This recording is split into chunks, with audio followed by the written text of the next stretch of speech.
Hey guys, welcome into today's video. So I want to go over some of the worst products that I've tried recently. I test a lot of new makeup, especially since I started my channel last July. I try and get like a variety of new things, and I've also been testing things that like appeal to me in brands that I haven't tried before. So this is a variety of like drugstore and high-end product that are actually sitting in my declutter pile. I try to kind of set aside the stuff that isn't going to work for me and just like put it in a declutter basket so that like at the end of the year I can kind of do a final roundup on everything that didn't work and maybe talk about alternatives to some of these products.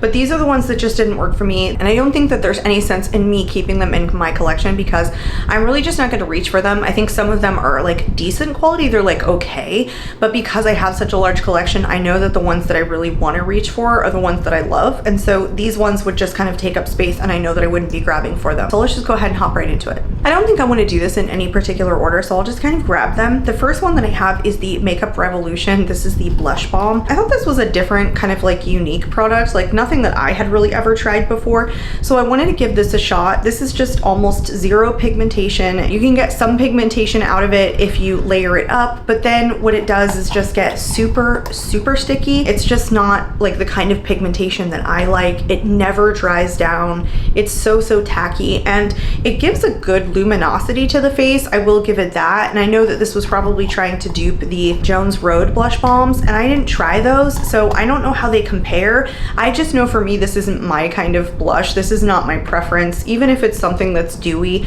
I still like to be able to like set it down. This literally feels like Elmer's glue on my cheek or something. It's just super sticky and almost virtually no pigmentation. Of course, it could be this shade that I picked up, which I have no idea what it is because it doesn't appear to be on the back, but it was a more nude shade. Of course, I will list it in the description box. It just isn't my kind of preference of blush. I like something that's pigmented. I do like a glowy blush occasionally, but I do like that it dries down, or at least that I can set it down. And so if it's dewy and I want to set it, then it has to have more pigmentation because there's no pigmentation that show through any powder that I put on top of this. It's just too sticky. It's just weird. It's really not that good quality. I think that I have some luminous blushes in my collection that are more pigmented than this. This is just, I don't know what this is. This just isn't good in my opinion. I think that honestly you can skip this product. The next product that I have is from Revlon. This is a stick cream blush. This is the Photoready Insta-Blush. I picked up a bunch of like cream blushes at the drugstore recently just because I wanted to try some more stick product. It's not hard to blend in or to get on. I don't think it goes on patchy or anything. I just think that even though it has a little bit of emollients, it's literally like super chalky. I think that what they were trying to go for was honestly like airbrushing, and I don't think that it achieved that. For whatever reason, this is just a dry like stick of chalk for me, and I don't think that it has that much pigmentation. I feel like when I blend this out, it kind of goes into nothing, and it's really just not kind of what I'm looking for. I like a blush that's a little bit punchier, even in a cream formula, and this was pretty expensive for drugstore. This was the most expensive stick blush that I picked up at the time that I picked up all those blushes. So yeah, I'm just not a fan of this. This one is definitely in the declutter pile. I think there are way better ones on the market, and you can totally skip that one. I do have a couple of foundations here. The first one that I have is the I Am Magic Natural Radiance Foundation from Juvia's Place. I wanted to love this. I was like on launch day, click and buy now, like within minutes. I really like Juvia's Place products overall. I think the quality on most of their stuff is really good. This was the first time that I ever tried a base product from Juvia's Place. I wanted this to be something that really worked for me because I like something that's like radiant and natural, and I kind of figured that this would be lightweight, but the formula is thick. Like it's very thick, and even if it has a little bit of radiance, it's just too thick. And I like something that's full coverage occasionally, but it's like so textured and so thick and not enough radiance for me, and honestly too drying. The full coverageness just didn't come with enough hydration for my dry skin. So it just didn't work for me. Like I said, I like something that is full coverage at different times, and I like something that's radiant, but you know, pairing the two together, it still has to be a hydrating formula. I did pick up a shade that was probably too light for me. In my trying new makeup video, everyone said that the shade looked really good. This was in Maricao. I think it was too light. Oopsie, that's my fault. But the formula just doesn't work for my dry, getting semi-mature skin. And I think there are other full coverage foundations on the market, even for drugstore, that performed better than this, that even give more of like a natural radiant finish without being too heavy or emphasizing the texture on your cheeks, which I just think this did. Like, I would notice all of the little bumps after about 5 hours of wearing this. So that one was a hard pass for me, unfortunately. The next foundation that I have is the Bare With Me Blur foundation from NYX. I wasn't sure what to make of this. I mean, it's definitely a foundation, but the Bare With Me concealer is more like lightweight. It doesn't crease under my under eyes, but this one was just too drying on me. I don't think that it's not blurring. I do think that it does give kind of a blurring effect. It's not as thick of a consistency as the Juvia's Place. It's more of like a whipped texture, but it doesn't have enough hydration for me. Again, I'm somebody with dry skin. I just felt like this was too drying of a formula. I definitely see like the blurring aspect of it, and I really do like it for that reason. So I do prefer this one more than the Juvia's Place one. But if you're somebody with dry skin, if you're a little bit older, you like something that's a little bit lightweight and a little bit more hydrating, this is probably not going to be the one for you. It just didn't work for me, unfortunately, for all of those reasons. And I thought about keeping it in my collection, but I've tried it a couple of more times since my first testing new makeup video where I tried that on, and every single time it just looks drier and drier. It's the kind of product that I would have to like work at to get to work for me and have to pair it with other things under my foundation, and I really just don't want to be bothered with it because I have a lot of foundations in my collection that blur that are a little bit more hydrating than that one. So that one for me was a pass. The next ones that I have are from the drugstore, and these are a recent launch. These are from Profusion from their Empowered Butterfly collection. These are the Ethereal Butterfly Soft Matte Lip Cream. I don't think that the product necessarily is bad on these. I actually like these lip creams. I think that they're pretty good quality overall, but this whole collection was terrible quality packaging. Some of the makeup was just terrible quality. This one, the stopper ended up coming out and the product just leaked straight into the tube. It made a huge mess. I couldn't apply it. I like these lip creams. I think that they're very comfortable. I think they're kind of a staining formula. It was just that the quality on all of this packaging was so bad that I ended up wanting to declutter these like almost immediately. I probably will get rid of the purple one because it's just not a shade that I'll reach for. And intermittently, this stopper just keeps coming out and nothing that I'm doing is really making a difference. Like occasionally it'll stay in, occasionally it will come out. I can never tell when. I've tried to like slam it down and then sometimes it still yanks out. Right now it's staying in, which is great, but yeah, it just has leaked all into the top here. These ones I'm actually going to keep in my collection because the packaging didn't break on them. I do like these. I just think that these are like a seriously hard pass for the overall quality of this entire collection because these come in a set and some of the other items from the same collection just weren't good. They just weren't good. And I will talk about those here in just a minute. So we'll talk about those now. These are the Dazzling Wings Liquid Shimmer Eyeliners from Profusion from the same collection. I don't even know what they were thinking with these. They're a felt tip. They're supposed to be shimmery, but I have such a hard time getting any shimmer or pigmentation out of these. Even when I shake them profusely, they're just not overly pigmented. And even if they were meant to be something super light, they're like water. They're like putting water on your eyes. They don't stay, they don't dry down very quickly, but they are so liquidy, they're garbage. They don't do anything other than feel like you're putting water on the eye and barely give you any pigmentation at all. So these were so bad. I like a lot of Profusion stuff, but a couple of the things that I've been testing from them recently just aren't that good, and these are a hard pass. These are basically garbage. We might as well stay with the Profusion theme. I picked up a palette from CVS recently. Well, my husband did, and I recently tried it. This was the Winter Ballroom palette. It's humongous, but it is the cheapest Profusion packaging I have ever seen. It's just like this plastic cover. It's got a million pressed glitters in it. The quality was like not pigmented. They just didn't blend very well. I don't think the pressed glitters are a bad formulation. Like, I actually think that they have a good stick to them and some of them are very beautiful, but I just don't like this many pressed glitters. I think there are 4 in here. I just don't like the shimmers. They're not even the best shimmers that Profusion has. They're just not impactful. They honestly don't give me much at all. The shimmer formula is honestly so weird. It's like this tacky consistency. Like, it just feels really sticky. It's just weird. I played with some of these deeper shades down here and created a blue look, and this deep blue shade here was so patchy. I literally couldn't blend that sucker out. Every time I tried to blend, it just blended away to nothing. It wouldn't build up depth. So honestly, no from Profusion. I really didn't like this. I do like a lot of their shadows, but that one was not good quality. I guess I'll stay on the eyeshadow train right now and talk about some more palettes that I really just didn't enjoy recently. So I picked up one of the Wet n Wild color icons a while back. This is Walking on Eggshells. I thought this was super subpar. The shimmers are super boring. The mattes aren't very pigmented. You blend them, they blend away to nothing. They don't hold a lot of pigmentation to them, and so sometimes you just can't build that much depth. They end up like running together. The shimmers are just like, they're nothing. This one is almost like a straight matte in this whitish shade. There it is right there. It has like no light reflection whatsoever. This I think was my first time trying Wet n Wild shadows, so I can't say overall that I just don't like Wet n Wild shadows. I can just say that honestly, this 5-pan one in Walking on Eggshells was kind of a hard pass for me. I just have so many in my collection, and even affordable ones that just did better than this one. So that one is a no-go for me. The next one that I have up is the Flirty Talk palette from ColourPop. I did a dedicated video on this collection because I did purchase the whole collection, and initially I actually kind of liked it. I mean, in my video though, I am talking about this one Super Shock shade down here, but the more that I played with this, the more that I felt like it was so boring. Not only is it so boring, but some of these shades right here in these two rows end up looking identical when you get them onto the eyes. So this whole row here is like shimmers. This is like a metallic. That's a Super Shock, and the rest of them were matte, but some of the colors were just looking identical, that I kept getting the same look because you have only real like 2 light matte shades that you can use as like a transition if you wanted to, and they ended up looking very similar on the eyes.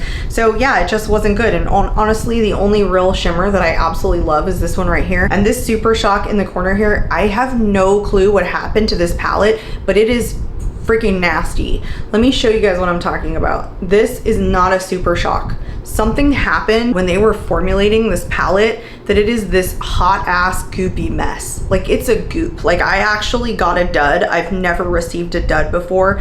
This is not a Super Shock at all. Something is seriously wrong with this particular palette and its formulation. When I first got it, it had like oils sitting on top of the palette. It wasn't right. Like, something about that formulation was a no-go. Something happened in the factory. It's not like any Super Shock I've ever used before, and like I said, it had straight oils sitting on top of that shade in the palette when I got it, that when I touched it, it was like wet. It was so disgusting. So whatever happened to the formulating this palette in the factory, it did not go well. So that shade is useless. It is not good. It's straight up rancid. Overall, like, I thought I would like the color story, but I just don't. So that one is no go for me. I have 2 eyeshadow palettes here from the Sephora collection. I picked these up at their recent launches. These are from the Destinations collection. These are limited edition. I do believe that they have more color stories in the Destinations line if they're still available, but these ones don't have like shade names on them, so I have no idea what the color story is. They just say Destinations. I have never been a fan of the Sephora shadow formulation in the past. I've just thought that they were kind of lackluster. Sephora has created a lot of shadows that have been like cream shadows, and they put them in their palettes, and sometimes they're all a cream formula in the entire palette. So I picked this one up because it looked like a different formulation, but again, I was just kind of disappointed. Not that they're bad quality, they're just not great quality. The shimmers are just not that pigmented, they're not that light reflecting. A lot of these colors are very similar in their color story. The one shimmer in here that I probably really love is this one, because it's, I don't know, it's just really pretty, but it's not very light reflecting. It's just nice and like kind of sophisticated, but it's not like the shimmers that I'm really used to or the stuff that I really like. And while I think this powder formula is a lot better than the cream shadow palettes that they've done in the past, I just think this is super subpar, honestly. I think Sephora collection would have to do something serious to step up their game for me to purchase another Sephora collection eyeshadow palette, because these are just, they're just really subpar. They're just not great, so they're a pass for me. Another brand that I recently tried their eyeshadow formula for the first time was Catrice. I did a full face of Catrice, and I picked up this palette. It's the Rainforest Haze palette. I am so underwhelmed by this. I hadn't realized that this was such a heavy shimmer palette. The only 2 mattes they have, this dark green right here, or forest green, and then this one in the corner. Everything else is a shimmer, but the shimmer formula is really lackluster. Like, honestly, it's just not the greatest shimmer formulation that I've ever tried. And usually when I'm looking for a shimmer formula, I kind of want to be wowed at this point, simply because I have so many in my collection and indie shadows are killing it. Private label brands just know what they're doing. They do a really good job in formulating their shimmers. And so when you get a palette that is literally almost all shimmers and 2 mattes, you're kind of expecting that the shimmer formula is going to be pretty good. I like the shade range of the shimmers, but the 2 mattes thing just throws me off. I just don't enjoy this palette, and it's just not going to stay in my collection. Because it's a Rainforest palette and it's like the only matte you have is this one, it's just not the green that I'm going to reach for. The next one actually pains me just a little bit. This was one of the new Camo color correctors from e.l.f. I wanted this peachy one to work for my like under eyes, because I get some like darkness, especially on this left eye because I do have a scar here, but this just didn't work for me. It added way too much pigmentation without actually color correcting the darkness under my eye. And because it was just so pigmented, instead of neutralizing, it added color that I ended up applying more concealer to cover up the color that it was adding. And it just made me look sick, honestly, just because the shade that it is more like orange and warm toned than it is like a cool tone pink, which is usually what I reach for in some of my more like successful color correctors. The ones that just work for me aren't really this deep of a shade. And this is really meant for someone with light skin tones. And this is definitely like under eye. You know, you could neutralize other colors on your face if they were present, but this is generally the color a fair skin person would use under their eyes. And so for it to be like this pigmented, yeah, I wasn't like getting the correcting or the covering up of the color as much as I was like adding a color that still showed some of my darkness under my eyes that I ended up layering concealer on top of. So unfortunately this didn't work for me. I considered picking up the green one to see if it would cover up like some of the like redness on my cheeks, simply because I think this is kind of like a thicker consistency. Like I definitely feel this under the eyes, and so maybe the green one would work like on my cheeks under foundation, but I'm just so turned off by this that I don't want to try it now. Yeah, that just didn't work for me. I think a lot of people are liking it. Unfortunately, it wasn't my cup of tea. The next one that I have is another product from Makeup Revolution. This is the Ceramide Lip Swirl Lip Gloss, and this one is in the shade Berry Pink. I have used this maybe twice. I hate it. I can't stand its thick goopiness about it. It's so gross. And it's not just that it's goopy because it's thick and sticky, which I could stand. It's patchy. It comes out so patchy when you apply it to the lips. It doesn't apply evenly when you put it on. The worst part about it is like the sticky formula that literally causes that nasty crap that some lip products get between like the top and bottom lip. It did that to me immediately, like within seconds of putting this on. I have never had a product that I hated as much as this one in my collection that I've ever tried ever. I don't know how anyone gives this a good review. I could not, no matter how light a layer or how heavy a layer I was applying it, get it to not clump up or do that nasty, weird, sticky thing. So you guys, if it has bad reviews, those are the ones that I would honestly listen to. This was crap. The next product that I have isn't like terrible. It's just not something that's gonna work or have a place in my collection. It is the Kosas Glow IV Skin Enhancer. I know a lot of brands are coming out with products that are like this, just very glowy under the foundation kind of base. This just isn't a product that just works and makes sense. I think a lot of people, and including myself, were testing this product by like putting it all over as a primer before foundation, and it is the most metallic looking thing on your face, and it's a pretty thick consistency, and because it's so thick it can mess with your foundation. So I was starting to use this product as like, you know, the e.l.f. Halo Glow or the Charlotte Tilbury Hollywood Flawless filter, and just at the high points of my face when I was applying this, but that's making this product work. It wasn't something that made sense.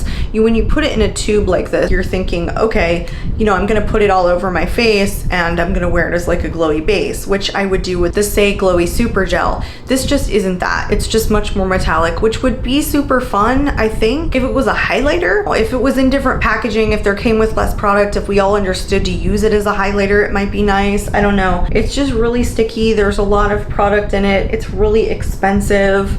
It's not like a lightweight formula, and so like, yeah, it just feels sticky.